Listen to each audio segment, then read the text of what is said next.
कि पूरे यूएई की हिस्ट्री में पहली बार ऐसा हुआ है कोई मंदिर, हिंदू मंदिर जो है वो बनाया गया। वो सपना उनका आज यहाँ पर प्रधानमंत्री नरेंद्र मोदी ने पूरा किया है इस मंदिर का उद्घाटन करके। लेकिन जब मंदिरों की बात आती है तो हम कहते हैं नो, मंदिर नहीं बन सकता क्योंकि ये एक इस्लामिक रियासत है। तो फिर यूएई ने अच्छा करारा जवाब दिया है ना पाकिस्तान को, तो वो भी एक इस्लामिक रियासत है। लेकिन और राम मंदिर भले ही सिर्फ दुबई में ही नहीं होने वाला है इनॉग्रेट, आइंदा इंशाल्लाह आप देखेंगे कि पूरे वर्ल्ड में इसकी संतानें निकलेंगी, इसके वर्ल्ड में पूरे दुनिया में इसकी शाखें निकलेंगी और पूरी दुनिया में राम मंदिर। यूएई में जो है वो इस तरह से मंदिर की इनॉग्रेशन हुई है फर्स्ट टाइम।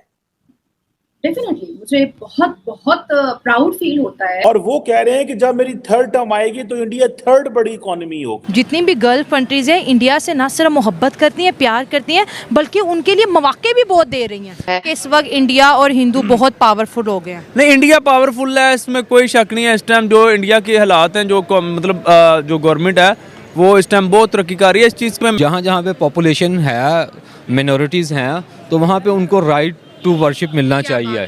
मुल्क जो है इस टाइम पांचवी बड़ी मईशत के साथ ताल्लुक कायम करना चाहते हैं जो कि इंडिया है। तो हम क्यों इंडिया के साथ ताल्लुकात ख़राब करके बैठे हैं? अबू धाबी देख लें, पहले अबू धाबी या मिडिल ईस्ट जितनी कंट्रीज़ का नाम लेंगे, जब हम एटमी पावर बने थे तो वो हमारी आकर हम बड़ी रिस्पेक्ट करते थे हमारी।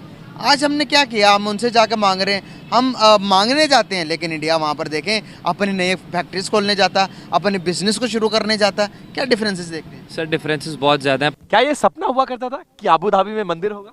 लगता है ये सपना साकार हो गया। बिल्कुल सपना साकार हो गया है। मोदी जी की मेन कृपा बनी हुई है हमारे पास, और ऐसे ही हम बोलते हैं कि बनी रहे उनकी कृपा। तो that's good for them, they will go, they will practice their religion and everybody has a right to practice the religion। दोस्तों, मंदिर यूएई में बना है और खतरा पाकिस्तानियों को हो चुका है। खबर आ रही है पाकिस्तान से, जिस तरीके से पाकिस्तान में एक ड्राइव चली थी, एक आंदोलन चला था, एक एंटी हिंदू प्रोपेगेंडा चलाया था मुल्लों ने, उनके मौलवियों ने, ठीक वैसा ही प्रोपेगेंडा हमें अब चलता दिखाई दे रहा है। क्योंकि यूएई में जहां एक तरफ हिंदू कम्युनिटी के लिए वहां के जो प्रेसिडेंट है उन्होंने खुद जमीन दी है, पीएम मोदी से वादा किया, आज पीएम मोदी ने वो मंदिर इनॉग्रेट कर दिया है। मंदिर पूरा भव्य मंदिर बनके तैयार हो चुका है। उसके बाद पाकिस्तानियों को उनकी मीडिया पूछ रही है कि हम यहाँ कहते हैं कि ये इस्लामिक देश है, यहाँ मंदिर नहीं बनना चाहिए, जबकि दूसरी तरफ यूएई के प्रेसिडेंट ने खुद मंदिर के लिए लैंड डोनेट की और वहां अब मंदिर बनकर तैयार हो चुका। ये इतनी एक डेलिकेट जिसे कहते हैं ना, वो कहते हैं ना कि वो कार्विंग की गई है। अगर आप इस मंदिर को देखें तो जस्ट लुक कि वो क्या उन्होंने उसको जो उसका जो आर्किटेक्चर है उसको किया। और ये इसका आपको पता है 2015 में ही ये वो किया गया था, फैसला किया गया था, और उस वक्त ज़मीन भी दी थी उन्होंने। और ये एक जिसे कह लें कि ये एक कल्चरल आउटरीच है, ये एक रिलीजियस आउटरीच है, ये एक सिविलाइजेशनल आउटरीच है इंडिया की, जो कि that is reaching in UAE. दोस्तों, ऐसे लग रहा है जैसे प्राइम मिनिस्टर मोदी जो है वो he is on this conclusion and he is on this drive to export Hinduism to other parts of the world. For example, क्या ये प्राइम मिनिस्टर मोदी की जो ग्लोबल ड्राइव है कि वो अपने ग्लोबल मसल फ्लेक्स कर रहे हैं, कि वो समझते हैं कि जैसे जैसे इंडिया के इकोनॉमिक रिलेशंस दुनिया के साथ ठीक हो रहे हैं, it's time to export the religion as well to these countries। 72 एकड़ की जमीन पर जो है और वो इतनी खूबसूरत नक्काशी की हुई मंदिर बनी है। और मैं देख रही थी सुबह में, और जितने भी रिपोर्टर्स जो मेरे बहुत अच्छे कॉलीग हैं, जो मेरे फ्रेंड जैसे हैं, जो मेरे भाई बहन जैसे हैं, वो लोग मुझे वीडियो कॉल पे दिखा रहे थे कि नाज़िया ये जितनी पिलर ऑफ द पिलर जो बना है, वो एक एक पत्थर की नक्काशी जो है वो 1.5 साल में हाथ से की गई है। तो ये मुझे देख करके आंखें लग रही थी ना कि यार मैं यहाँ क्यों अटक गई, मुझे तो वहां जाना चाहिए था। और मतलब भगवान राम की जो मूर्ति बिठाई गई है, राधा कृष्ण की जो मूर्ति बिठाई गई है, मतलब इतना खूबसूरत मंजर हो रहा है। मुझे तो ऐसा लग रहा है कि सेकंड अयोध्या हो गया है, वो सेकंड अयोध्या पार्ट 2 वहां नजर आ रहा है। तो बहुत अच्छा लग रहा है। सो हर महीने इतने हाईएस्ट लेवल पे इंडिया और यूएई की मुलाकातें हो रही हैं। That's something very extraordinary, that's very extraordinary. इसको जैसे कहते हैं ना, आसान नहीं लेना चाहिए। और ये जो इंडिया यूएई का जो रिलेशनशिप है ये कैसे टर्न अराउंड हुआ है कि प्राइम मिनिस्टर मोदी जो है वो is capable enough to win the hearts and minds of the leadership of the UAE.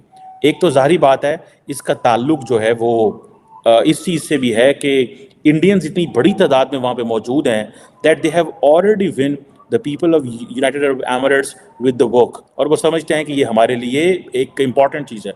तो इसमें ये है कि इसमें ऐसी कबाहत वाली बात तो कोई नहीं है, क्योंकि जहाँ जहाँ पे पॉपुलेशन है, मिनॉरिटीज़ हैं, तो वहाँ पे उनको राइट टू वर्शिप मिलना चाहिए, राइट टू वर्शिप मिलना चाहिए। वही देखें, इस्लामी मुल्क है, इंडिया एक सेकुलर मुल्क है, लेकिन आप देखें जितनी भी गल्फ कंट्रीज़ हैं इंडिया से ना सिर्फ मोहब्बत करती हैं, प्यार करती हैं, बल्कि उनके लिए मौके भी बहुत दे रही हैं कि आओ यहाँ काम करो, यहाँ इन्वेस्ट करो, free interest, free tax system से यहाँ पर आओ, फ्री इंटरेस्ट बैंकिंग सिस्टम उनके लिए बनाए जा रही। क्यों इतनी अहमियत क्यों दी जा रही है? ऐसा क्या ख़ास बात उनमें है जिसकी हम में कमी है? देखें, वो ना हम सिर्फ नाम के मुसलमान हैं और ईमानदार जो है ना वो हमसे ज़्यादा, सबसे बड़ी रीज़न ये है। और दूसरी है कि वो इंडियन हमसे ज़्यादा लॉयल हैं, ऑनेस्ट हैं, ऑनेस्ट भी हैं और लॉयल भी हैं। ताड़ साहब भारत के वज़ीर आज़म नरेंद्र मोदी अबू धाबी में हैं और वो कह रहे हैं, और जो सबसे इम्पोर्टेंट बात थी कि उन्होंने जो इंडियन डियास्पोरा से खिताब किया। ताड़ साहब ये बताइएगा कि आपको कोई इस रिकॉर्डेड हिस्ट्री में कोई ऐसा वज़ीर आज़म है जो किसी दूसरे मुल्क में जाके अपने डियास्पोरा से खिताब करे? क्योंकि मैंने तो कभी नहीं देखा। ज़रा इस पर भी बात करना है, इसकी सिग्निफिकेंस क्या है। और वो कह रहे हैं कि जब मेरी थर्ड टर्म आएगी तो इंडिया थर्ड बड़ी इकॉनमी होगी। How do you see this? ये एक पॉपुलिस्ट नारा है कि बस ठीक है इलेक्शन जीतने के लिए नारा लगा दो, या क्या आपको लगता है कि सब्सटेंस मौजूद है उनके इस जो वो अपनी डियास्पोरा से बात कर रहे हैं? मोदी साहब का डिफरेंस ये है कि डायस्पोरा को प्रमोट कर रहे हैं। अब मैं बताता हूं प्रमोट किस तरह कर रहे हैं।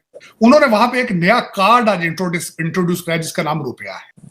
वो सिर्फ ये नहीं कर रहे कि डायस्पोरा से खिताब कर रहे हैं, उनको प्रमोट कर रहे हैं। तो ये चीजें तब आती हैं जब आपके अंदर प्राइड मौजूद हो, आपके अंदर नेशनलिज्म मौजूद। मैं I am taking notes on it, और जिसकी मैं हमेशा ख्वाहिश करता हूं कि शायद मेरी मादरे मिल्लत को भी ऐसा कोई लीडर मुयस्सर आए जो नेशनलिस्ट हो, जो कहे मुंह से कि मैं पाकिस्तानी हूं। वो जाके सिर्फ डायस्पोरा से खिताब ना करे, उनको प्रमोट करे। यूएई का सबसे बड़ा, सबसे भव्य मंदिर है जहां हजारों लाखों श्रद्धालु आएंगे। इस पर पाकिस्तानी चुप हो जाते हैं, और जब एक यूट्यूबर ने पूछ लिया कि क्या यूएई ने पाकिस्तानियों को तमाचा मार दिया है ये मंदिर बनाकर, क्योंकि पाकिस्तान में यानी कि डेमोक्रेटिक रिपब्लिक ऑफ रियासत मदीना में तो मंदिरों को शौचालय में बदल दिया जाता है, मंदिरों में आग लगा दी जाती है, मंदिरों में तोड़फोड़ की जाती है, उन्हें तोड़ दिया जाता है, और भीड़ की भीड़ ये काम करती है। बहुत सारे मौलाना मुल्ले होते हैं जो कि शांतिपूर्वक तरीके से इस तरह की शांतिप्रिय घटनाओं को अंजाम देने में 1 मिनट नहीं लगाते हैं, चाहे वो मंदिर हो, चाहे गुरुद्वारे हो, चाहे गिरजाघर हो, कोई भी और धार्मिक प्लेस हो, कोई भी और धार्मिक या कहीं की नॉन रिलीजियस जो लोग हैं उनकी मूर्तियां भी तोड़ देते हैं ये लोग। कुछ दिनों पहले भी पाकिस्तान में माइनॉरिटीज के ऊपर अत्याचारों की खबर आई थी और वो लगातार आती रहती है। ये देखते हुए यूएई ने पाकिस्तान को कस के तमाचा जड़ दिया है कि ये देखो हम ऐसे ट्रीट करते हैं हमारे यहाँ रिलीजियस माइनॉरिटीज को, जबकि दूसरी तरफ आप सेल्फ डिक्लेयर्ड कन्वर्टेड 4 रुपए के फॉलोअर्स घृणा में अंधे होकर इस तरीके के कुकृत्य करते हो। जिस तरीके से यूएई ने पाकिस्तानियों को तमाचा जड़ा है, इससे पाकिस्तान में खलबली मच गई है, और साथ में खलबली मच गई है भारत में भी, क्योंकि भारत में भी बहुत सारे लोगों को तकलीफ हुई थी जब पीएम मोदी अयोध्या के श्री राम मंदिर इनॉग्रेशन में गए थे, और वहां अयोध्या में भी बहुत सारे लोगों को समस्या हो गई थी कि क्यों प्रधानमंत्री मोदी वहां जा रहे हैं और वहां मंदिर बनाया ही क्यों जा रहा है, वहां कोई हॉस्पिटल क्यों नहीं बनाया जा रहा, क्या वहां कोई स्कूल, कॉलेज, विश्वविद्यालय, कुछ ऐसा एम्स टाइप का कुछ नहीं बन सकता क्या? इतनी वहां पे दिमाग लगाया गया, बहुत सारे विद्वानों ने बहुत सारा वहां ज्ञान दिया, और उसके बाद वहां भव्य मंदिर बनके तैयार हुआ। आज उस क्षेत्र में 4 करोड़ वाली प्रॉपर्टी 40 करोड़ में भी नहीं मिल रही है। सिचुएशन ये हो चुकी है। लेकिन जिस तरीके से यूएई में इस भव्य मंदिर का निर्माण हुआ है, उसका इनॉग्रेशन आज पीएम मोदी के हाथों से हुआ है, और और पीएम मोदी ने स्पष्ट रूप से यूएई के प्रेसिडेंट शेख मोहम्मद बिन जायद अल नाहयान के सामने उनके कहे शब्दों को और मंदिर बनने की कहानी को जब व्यक्त किया तो लोगों ने स्टेडियम को तालियों की गड़गड़ाहट से भर दिया। पीएम मोदी ने बताया था कि जब मैंने प्रेसिडेंट ऑफ यूएई से मंदिर बनाने को लेकर बात की थी तो उन्होंने 1 सेकंड लगाए बगैर तुरंत हाँ कर दी थी और कहा था कि जिस जमीन पर तुम लकीर खींच दोगे मंदिर निर्माण के लिए वो जमीन आपको मैं दे दूंगा। और ठीक वैसा ही हुआ। उसी साल फिर पीएम मोदी ने यूएई में मंदिर की नींव रखने के कार्यक्रम में उन्होंने भाग लिया था और उसके बाद आज उन्हीं के कर कमलों से इस मंदिर का उद्घाटन हुआ है। दोस्तों, यूएई और पाकिस्तान से आ रही इस खबर पर आपकी क्या राय है कमेंट सेक्शन में जरूर से लिखिएगा। वीडियो पसंद आए तो वीडियो को लाइक करें। अभी तक अगर आपने चैनल को सब्सक्राइब नहीं किया है तो चैनल को सब्सक्राइब करके बेल के आइकन पे क्लिक कर दें ताकि आपको अगली वीडियो की नोटिफिकेशन सबसे पहले मिल जाए।